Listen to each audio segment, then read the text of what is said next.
الحمد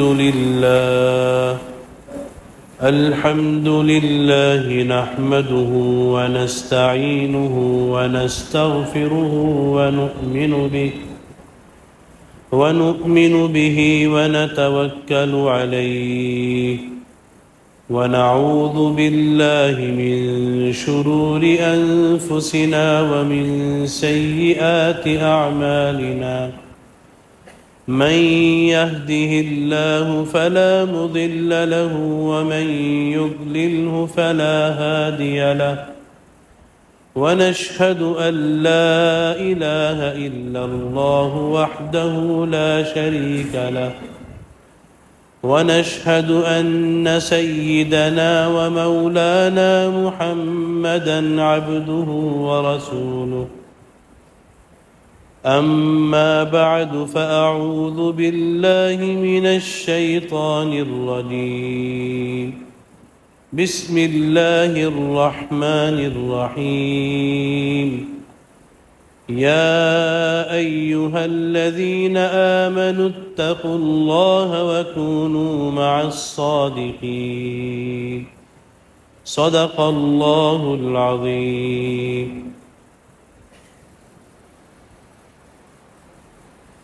میرے محترم بزرگوں، دوستوں، عزیزوں،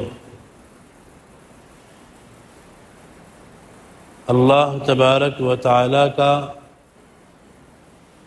ہم پر اور ان تمام لوگوں پر جن کو اللہ اپنی دین کی طرف، دین کی باتوں کی طرف، دین کی مجالس کی طرف متوجہ فرماتے ہیں، اللہ کا بے حد بڑا انعام ہے. اور یہ محض اللہ تبارک و تعالیٰ کی توفیق سے ممکن ہے، ورنہ ہماری عقلوں میں، ہماری فہم و فراست میں وہ کمال نہیں ہے کہ ہم اس مجلس کے لائق ہوتے. اور اللہ تبارک و تعالیٰ نے ان مجالس کا قیام، اکابرین کی صحبت ہر زمانے میں اس لیے رکھی ہے تاکہ انسان اس دنیا کے منفی پہلوؤں سے اور نقصانات سے محفوظ رہ سکے. ورنہ دنیا کے اندر ہر قسم کا ماحول ہے، ہر قسم کی صحبتیں ہیں. جو انسان جیسی صحبت پاتا ہے ویسے نفع اٹھا لیتا ہے، اور جو انسان بری صحبت پہ چلا جاتا ہے نقصان اٹھاتا ہے. اچھی صحبت لیتا ہے تو نفع حاصل ہوتا ہے. اسی لیے تربیتیں خانقاہوں میں ہوتی ہیں، اسی لیے تعلیم کا حصول مدارس میں ہوتا ہے. جو انسان جس چیز کو حاصل کرنا چاہتا ہے اس کا ماحول لینا ضروری ہوتا ہے. جب تک اس کا ماحول حاصل نہیں ہوگا تب تک وہ چیز حاصل نہیں ہوگی. حضرات صحابہ کرام رضی اللہ تعالی عنہم اجمعین نے جو نفع رسول اللہ صلی اللہ علیہ وسلم کی صحبت میں اٹھائے ہیں وہ ان لوگوں کو حاصل نہیں ہوئے جو اس سے محروم رہے.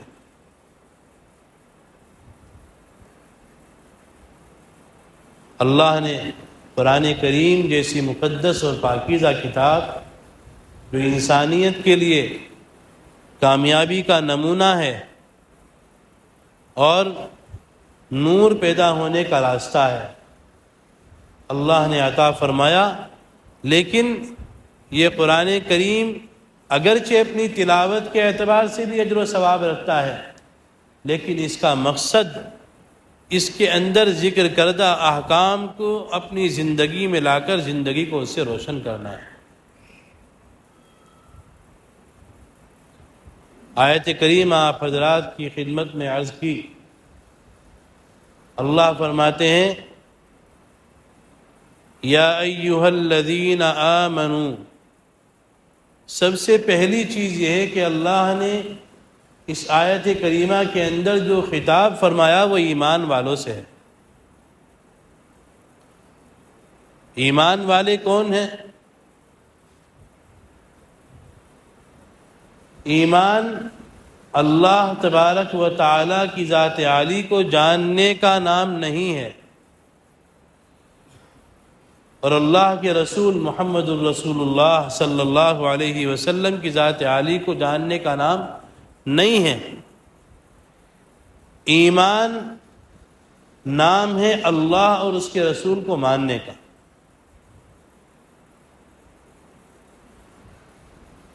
یہود و نصارہ اور جو کفار مکہ ہیں وہ سب بھی اللہ کو جانتے تھے، ایسا نہیں کہ اللہ کو جانتے نہیں تھے، بلکہ وہ تو کہتے تھے نعبدہم لیقربونا الی اللہ زلفا،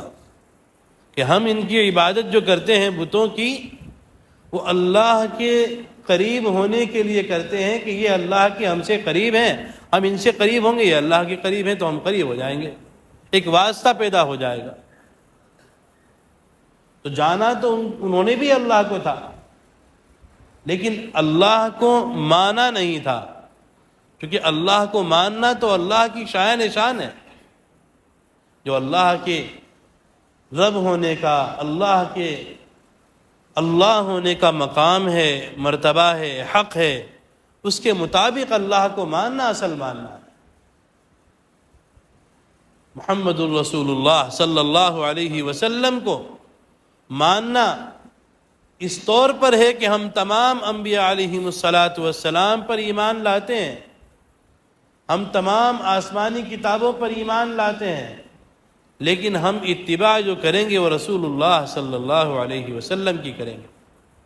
کیونکہ آپ کی ذات عالی تمام انبیاء علیہم الصلاۃ کے اخلاق فاضلہ کا مجموعہ ہے، اور آپ پر نازل کردہ کلام قرآن مجید آسمانی تمام کتابوں کے ان احکام کا مجموعہ ہے جو منسوخ نہیں ہے، عمل میں آنے ہیں۔ اگر کوئی حکم پرانی کتاب میں موجود ہے اس میں نہیں ہے تو وہ تب نہیں ہے کہ وہ منسوخ ہو چکا ہے۔ اس لیے کتاب کے طور پر بھی قرآن کریم قابل عمل ہے، قابل اتباع ہے، اور اسی کی احکام کی پاسداری اور اتباع کے اندر ہماری کامیابی دنیا کی بھی چھپی ہے اور آخرت کی بھی چھپی ہے۔ ورنہ یوں تو اہل مکہ آپ صلی اللہ علیہ وسلم کو پیدائش سے مانتے تھے کہ آپ صدوق الامین ہیں، لیکن آپ کو صدوق اور امین ماننا بحیثیت انسان کے جاننا تھا، آپ کی ذات عالی کو حقیقتاً ماننا تو آپ کی رسالت کا ماننا ہے، لہٰذا ان کا یہ جاننا کہ آپ سچے اور امانت دار ہیں ان کے لیے کافی نہیں ہے، اس لیے کہ جاننا اصل نہیں، ماننا اصل ہے۔ اور پھر جب ایک انسان اللہ کو مانے گا، اللہ کے نبی محمد الرسول اللہ صلی اللہ علیہ وسلم کو مانے گا، آپ پر نازل کردہ کتاب قرآن کریم کو اپنا عملی نمونہ بنائے گا، اصل یہ لوگ ہیں جو کامیاب ہیں۔ ایک جگہ اللہ نے قرآن کریم میں فرمایا انما المؤمنون الذين اذا ذكر الله وجلت قلوبهم واذا تليت عليهم آياته زادتهم ايمانا وعلى ربهم يتوكلون اولئك هم المؤمنون حقا، کہ بے شک وہ لوگ جو ایمان والے ہیں، جن لوگوں کا ابھی ذکر آیا کہ جو لوگ اللہ کو مانتے ہیں اور اللہ کے نبی محمد صلی اللہ علیہ وسلم کو مانتے ہیں، اور آپ صلی اللہ علیہ وسلم کی سنتوں کو، آپ کی تعلیمات کو، آپ کی ہدایات کو اپنی زندگی میں لا کر زندگی کو منور کرتے ہیں، زندگی کو سنوارتے ہیں، نکھارتے ہیں، پاکیزہ بناتے ہیں، اللہ تبارک و تعالی ایسے لوگوں کا ذکر فرما رہے ہیں اذا ذکر اللہ وجلت قلوبہم، جب ان کے سامنے اللہ کا ذکر ہوتا ہے اللہ کی باتیں ہوتی ہیں یا ان کی زبانیں اللہ کے نام کو بولتے ہیں، اللہ کی تعریفیں کرتے ہیں، تو ان کے دل بھر آتے ہیں، ہیبت سے اللہ تعالیٰ کی عظمت اور کبریائی ان پر غالب ہو جاتی ہے۔ وہ اللہ تبارک و تعالیٰ کے عظمت اور کبریائی کو سوچ کر، اپنی گناہوں کی نحوست کو سوچ کر اللہ کے سامنے ڈر جاتے ہیں۔ اور یہی وہ نام ہے اللہ، اللہ، جو نام ایک انسان کی دنیا اور آخرت کی کامیابی کا سب سے بنیادی نقطہ ہے۔ جب ہم ایمان کے ساتھ ہوں گے، اللہ کو صحیح طور پر اللہ مانیں گے، نبی صلی اللہ علیہ وسلم کو مکمل طور پر اللہ کا نبی مانیں گے، اللہ کا بندہ مانیں گے، آخری نبی مانیں گے، تب انسان کی کامیابی۔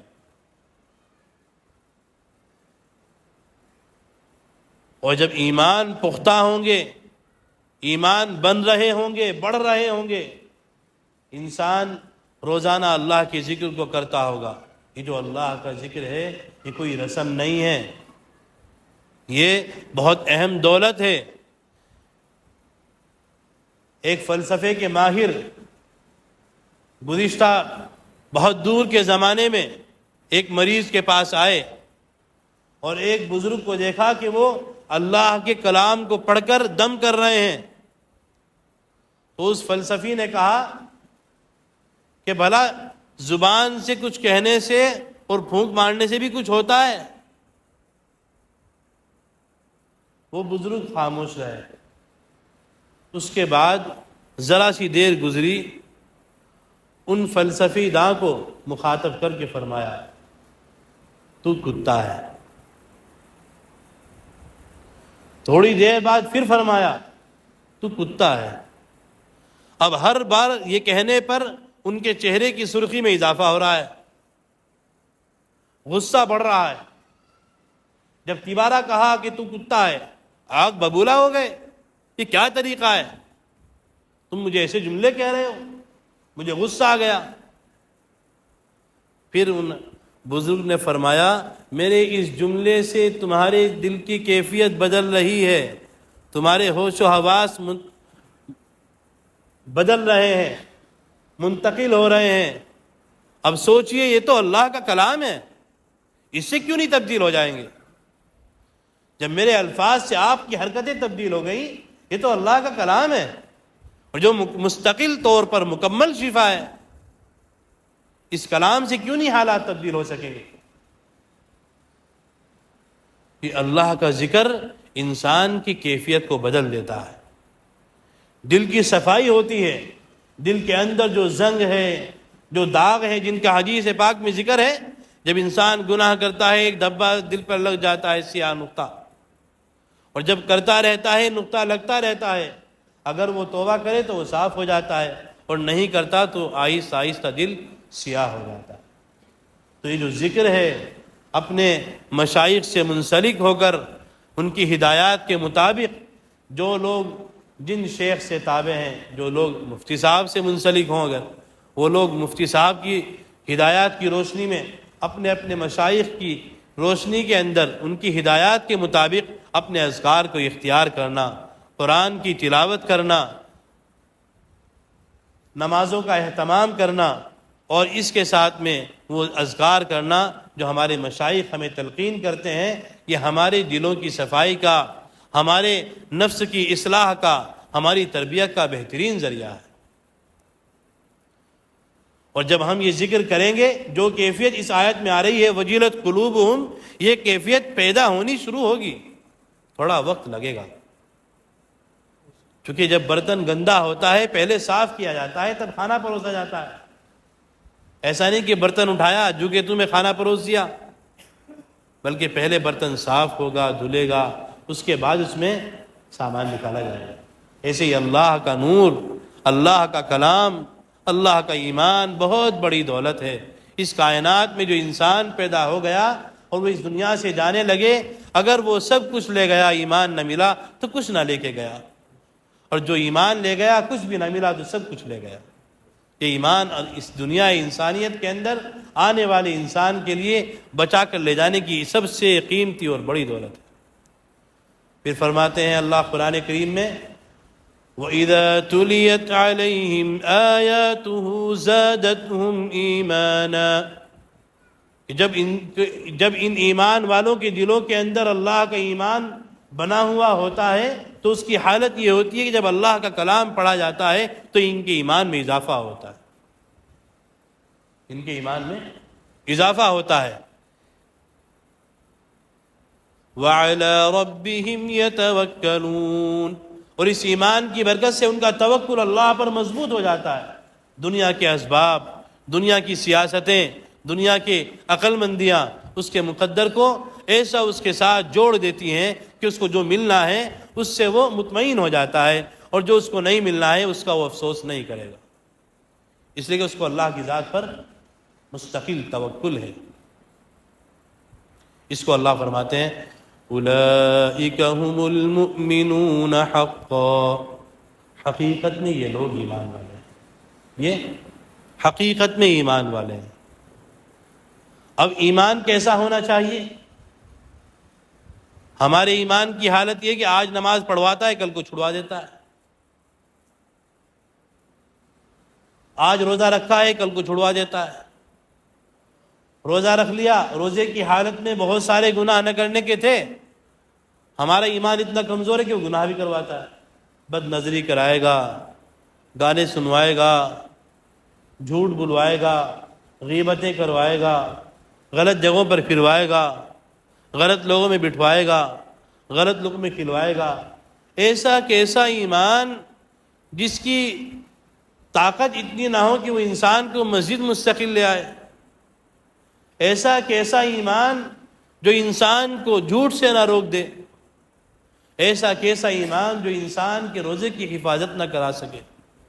ایسا کیسا ایمان جو ہمارے مال سے صرف 2.5% زکوٰۃ نہ نکلوا سکے، خوشی کے ساتھ، بشاشت کے ساتھ۔ زبردستی کی زکوٰۃ اللہ کو پسند نہیں ہے، بشاشت کی زکوٰۃ اللہ کو پسند ہے کہ انسان اللہ کے حکم کو مانے تو بشاشت سے مانے۔ اللہ نے مال دیا، مکان بنانے میں لگے ہیں، زینت بنانے میں لگے ہیں، کیسے بہتر سے بہتر گاڑی ہو جائے، کیسے بہتر سے بہتر مکان ہو جائے، اس کی کوششیں کر رہے ہیں۔ میرے عزیزوں، میرے بزرگوں، یہ سب کچھ فنا ہو جائے گا۔ ہمارے ساتھ جانے والی دولت اگر کچھ ہے تو وہ اللہ کی ذات عالی پر لایا ہوا ہمارا ایمان ہے، اور وہ ایمان ہے جو ہمیں دین پر چلائے، دین پر کھڑا ہونے پر ہمیں آمادہ کرے۔ ایسا کیسے ہوگا؟ یہ تب ہوگا جب ہمارے ایمان کے ساتھ وہ فکر ہوگی، وہ کیفیت ہوگی جو ہمارے ایمان کو بڑھا سکتی ہے اور بچا سکتی ہے۔